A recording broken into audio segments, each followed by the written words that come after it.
This is the time where you make haste. You rush. You move immediately to Christ to have him deal with your sin so that he can deal with your sin. He, not you, him, not your friend, not your mother, not your brother, not your pastor, and certainly not the Pope. Not Allah, not any of these people. Christ. Flee to him immediately. Now, after you become a Christian,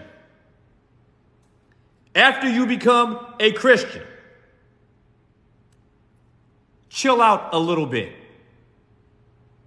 You don't need to rush God's promises to fruition.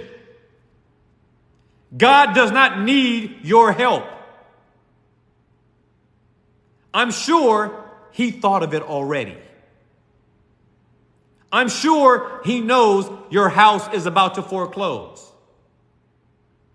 He knows your spouse is cheating on you. He knows that you don't know how to deal with this child that you have. He knows that you are frustrated in the workplace and people that are not as qualified as you are being considered for the promotion. He knows. You don't need to rush him to accomplish what he has already determined he's going to do because he has promised to do it.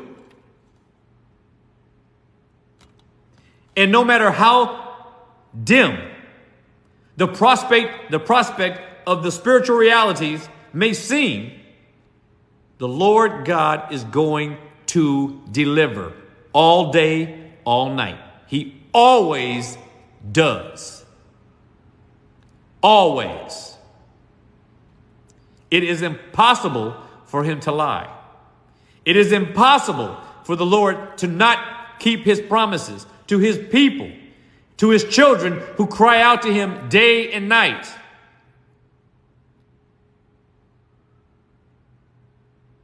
Sarah thought it was funny.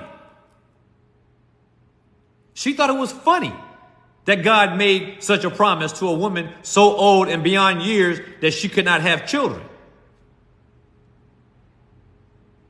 So what did she do? Threw another woman into her husband's bed.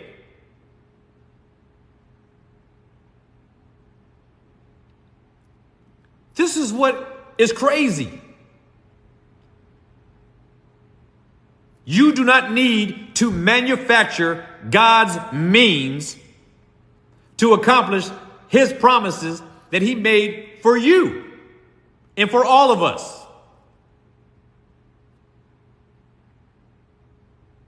And then coming up with something ridiculous that you're going to do to provide aid to God, then you add on additional layers by saying you're going to pray about it.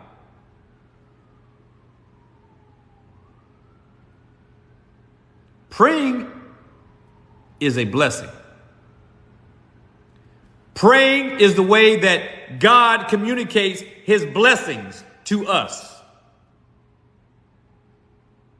Some of you are going to have a problem with my next statement when it comes to prayer. When you pray, you do not change God in any way. You don't change God's plan. You know how I'm talking about God makes a promise, but that he also provides the means for that promise to be accomplished? When you pray, you become the means through which God channels his will into the circumstances in life. He's opening your eyes to what he's doing.